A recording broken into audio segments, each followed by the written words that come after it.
morning from New York City. It is great to be here. Jason Dodier, co-founder of Grain Ecosystem, again coming into what has been an incredible week for New York Energy Week.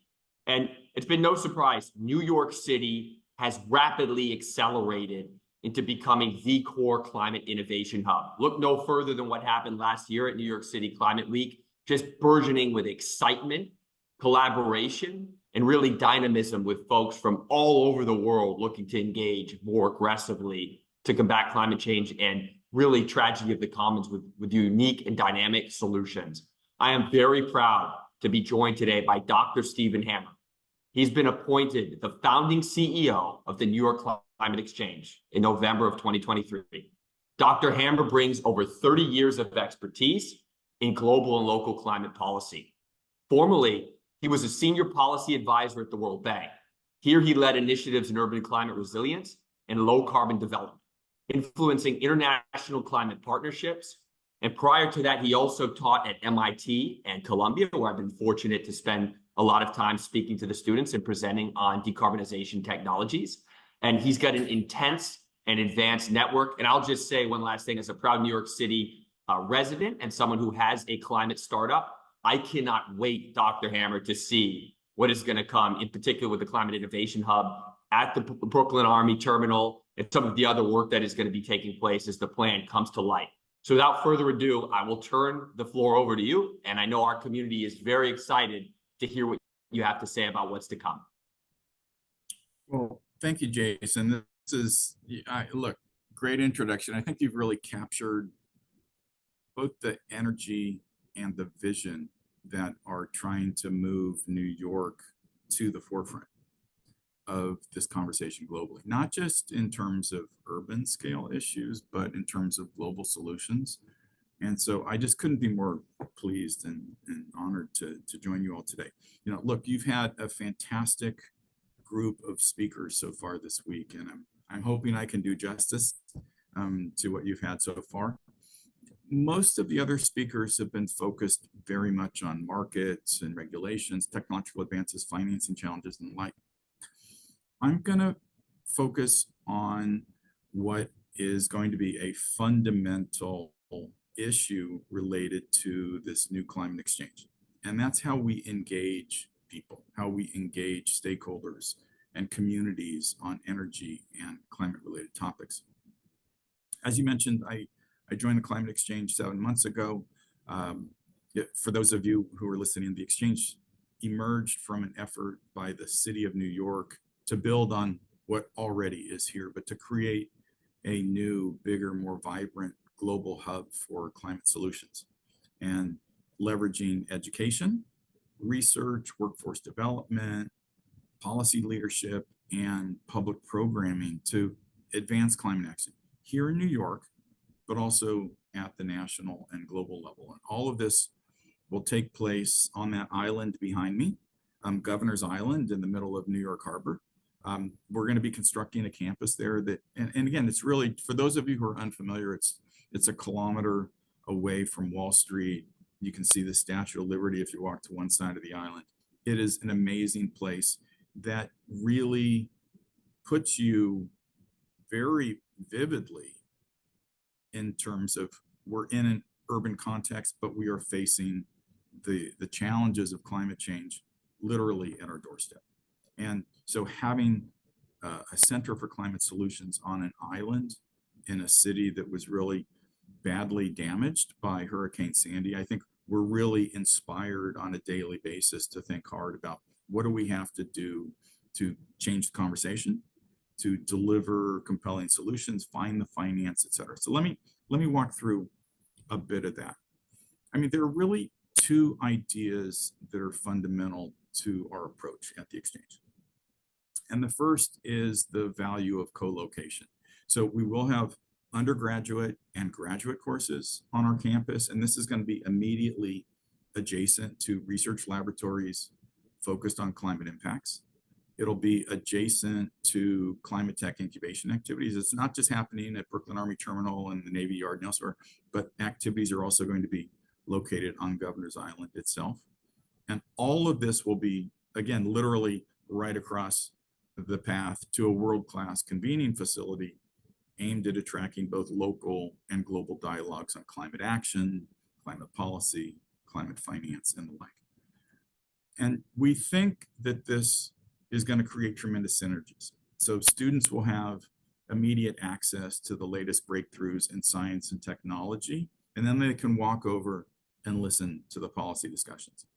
Policymakers may be moved to go beyond their current stalemate if during their breaks or as part of their discussions, they can easily engage with tech entrepreneurs and climate scientists, showing both the opportunities, but also the opportunity cost of inaction or slow action. A second key element of the exchanges approach is a focus on leveraging the power of partnerships to deliver better outcomes.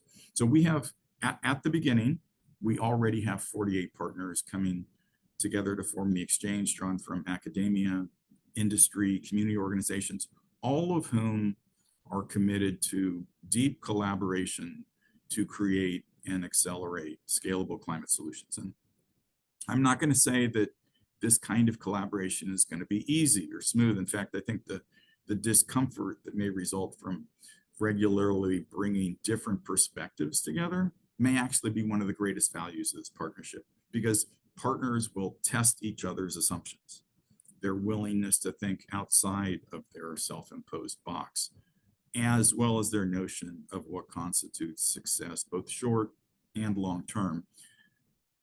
But what these partners bring to the table, and the reason why we've invited so many to join us from the beginning, it's that extraordinary bandwidth and capacity that they have. It's not just 12 world-class academic partners, but when you break that down, I have access to 9 engineering schools, 8 public health programs, 8 business schools, 6 policy schools, 6 law schools, 5 schools of communication. And that's something that's very different that you tend not to include in these kinds of conversations. 3 schools of atmospheric science, 3 schools of marine science.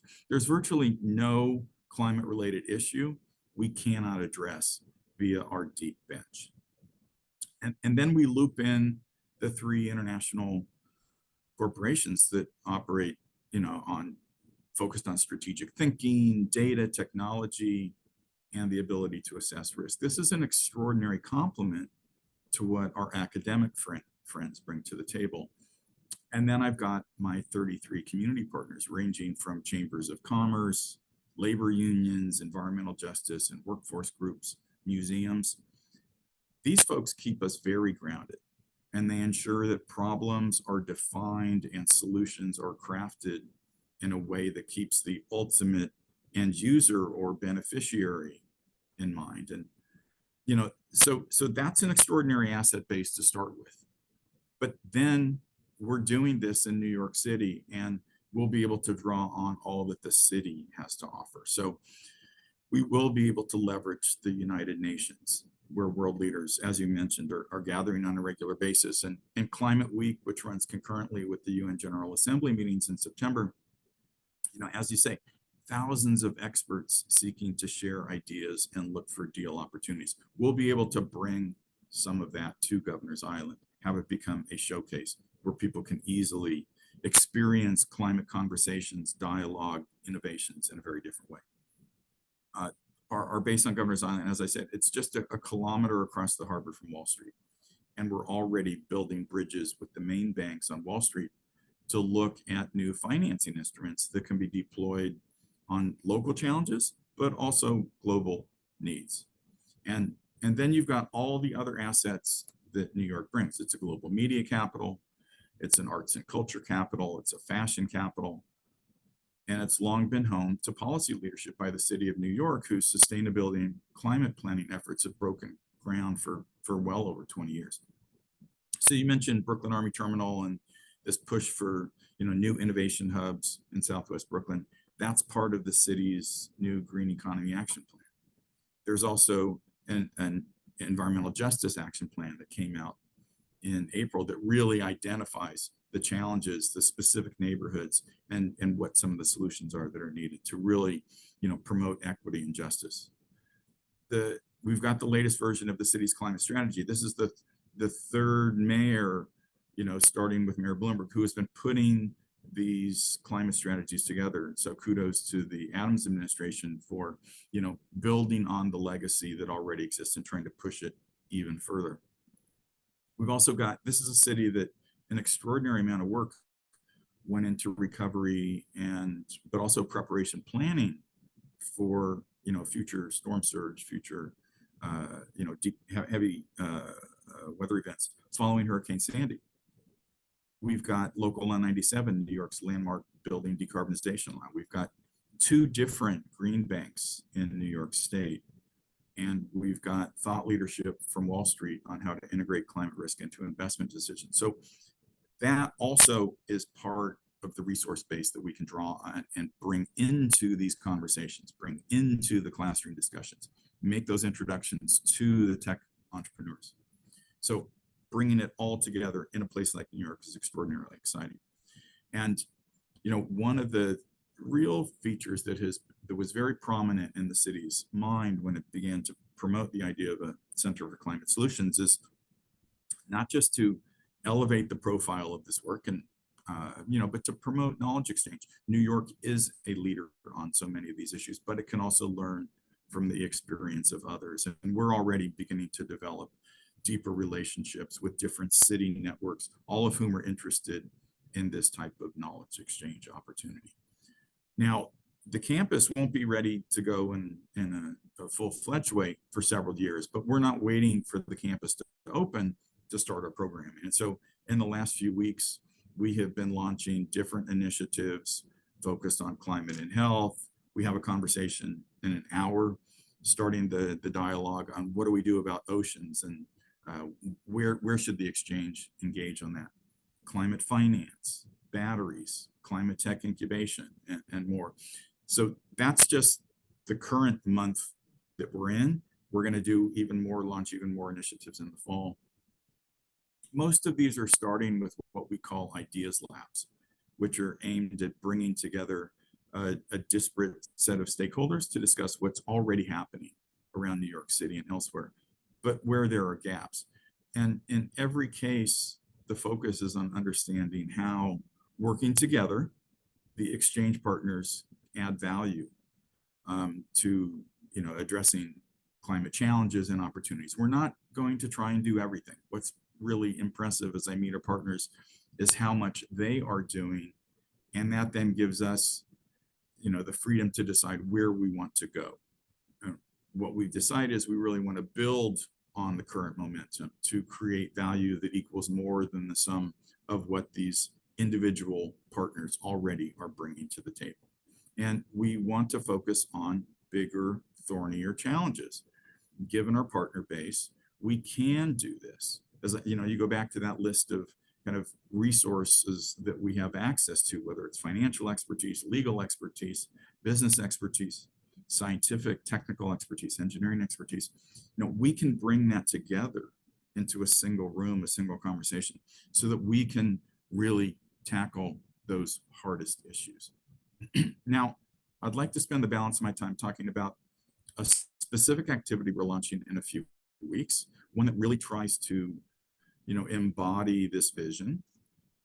On the one hand, it may sound a bit narrow. I'm talking about grand challenges, but I hope as I work through this discussion, you'll begin to understand why an issue related to batteries, and in particular, a narrower slice of the battery conversation, which relates to the secondary markets for these batteries from autos and buses and trucks, and what can be done when they've reached the end of their usable life. And I hope you'll see how this is a great issue for the exchange to weigh in on, and why it's a good example of the kinds of challenges complex challenges we're trying to undertake. So the idea first was raised in a meeting we had with urban transportation experts who were very concerned that the lack of these secondary markets was dampening market demand for electric buses in cities around the world. This has been a big push over the last decade, but the reality is that because the replacement batteries are quite expensive, when the bus can no longer do the original route it was intended, they have to be replaced. But in the current environment, that battery has little or no value, meaning the total life cycle cost of the vehicle is higher than expected. And so that's dampening demand. But figuring out what to do about this is important, not just to advance clean vehicle sales, but because tens or perhaps hundreds of thousands of these batteries are going to come into the marketplace in the coming decade. One estimate is that the current battery reuse or recycling market, which was valued at $300 million in 2021, is going to grow to a $9 billion market by 2033. So that's a huge market opportunity, but there is a gap in terms of getting from where we are today to where we'll need to be to manage all of these commodities that are coming into the marketplace. And what we found very interesting when we were chatting with our partners, for example, at universities, researchers were already trying to figure out the most effective but least cost way to assess the health of large vehicle batteries as they began to degrade. Others were trying to understand what must be changed in the way vehicle batteries are designed, how they're fabricated to ensure disassembly can be done both safely and cost effectively. That's a conversation. People are very focused on the new battery, but not how do we take these things apart, and we may have a massive disposal or reuse issue going forward. And policy research and policymakers are beginning to catch on to this. And so you may be aware that there is in the European Union the Battery Passport Directive, which is aimed at promoting sustainable raw material sources, production, and resource recovery practice, but we don't have an equivalent to that currently in the United States. So there's interest in trying to figure out what the current policy community domestically needs to do. And then talking about tech startups, several were already trying to create methods to quickly assess battery health, where others were focused on the supply chain issue and how to aggregate the supply of these commodities, given they tend to be geographically dispersed and not yet available at a high enough volume to make remanufacturing or recycling efforts cost effective. And then finally, talking to insurers, talking to financiers who are very concerned about the risks involved in what could be a highly flammable product or process. So if you step back and think about the list of areas where progress is needed, access to engineering expertise, fabrication and design expertise, startups, finance, policy and regulation, workforce development, communications, access to the public transport agencies and the major corporations who own fleets of these vehicles. The exchange was specifically designed to position itself at the center of complex systems like this, bringing government fleet managers together with battery experts, tech startups, regulators. We'll work with key stakeholders in this process to understand what's known and where the gaps are that are currently impeding action or will be a challenge in the future. So importantly, and the one thing I didn't mention in terms of the things we'll need to address, we want to make sure that communities are at the table. Our goal is to ensure that communities are protected from the risks that may arise from improper management of these materials. But there's also a possible upside, and there is going to be job creation opportunities. And we want to make sure that communities, lower skilled workers, have access to the kinds of jobs, good paying jobs, that may emerge in this new market.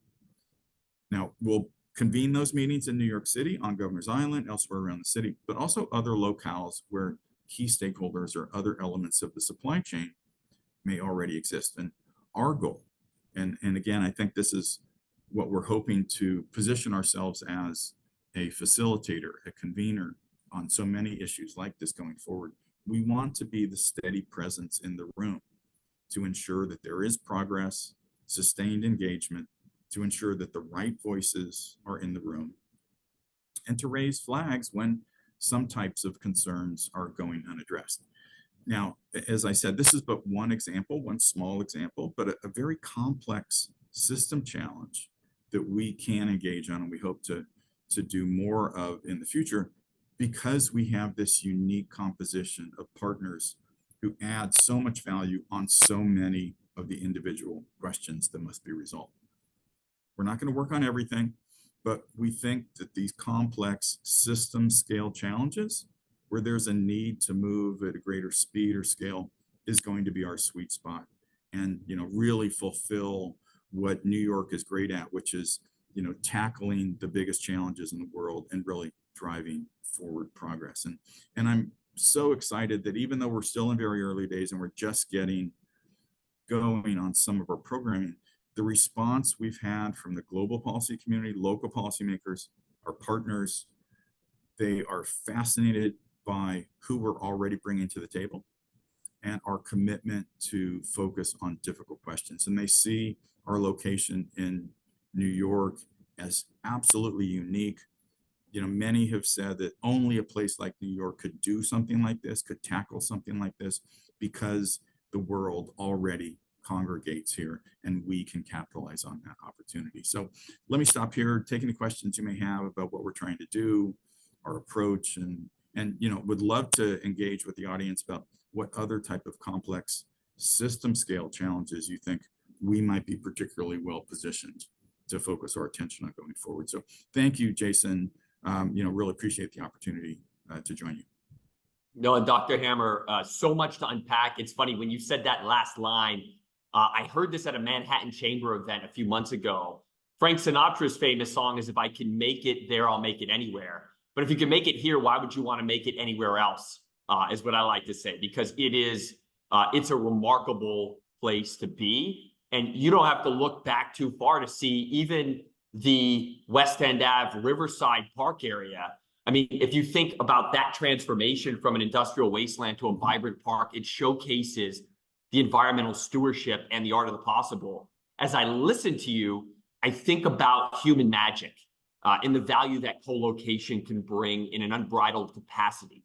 And I see the work that you're doing with the team as being one that can really mobilize everybody towards the shared goal. Just by way of background, I came to New York City originally to work on the microgrid for the new Terminal 1. And you think about the community elements and what it would have been like at that time to be able to tap your ecosystem at the Climate Exchange. The team will still be able to do that under Dr. Bushell and others' leadership. But that's really, really important, is the partnerships to do these monumental. I mean, at the time, that was a $9.5 billion public-private partnership. And we've seen a lot of these emerge across the country around microgrids, energy as a service, certainly doing, as you mentioned, bus depots that are going to rely on battery technology and things of that nature. And ultimately, a world of inaction, there isn't a thing such as neutral. So coming together there is really, really critical. One more thing I want to highlight, and then I'll go to the first question, is because you nailed something that I think I haven't heard a lot at Climate Week in September and even during this week, is the importance of communication. So I'm very fortunate to know a lot of folks in the space that are doing documentaries, they're filmmakers. A lot of people learn about what we're talking about here on streaming services, by going to cinema, by watching these things. So communication is going to be crucial to addressing climate change. So providing access to folks that can help tell the story from an environmental, social, economic, political, etc. perspective is really, really key. And then obviously emotional intelligence, teaching that and ensuring that element is there along with the science-based approach is going to be vital, because we need those things to come together to solve the problem.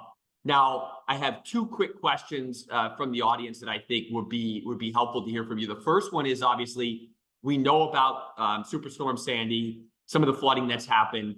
There are a lot of new technologies and solutions around carbon sequestration and resilience that we're seeing.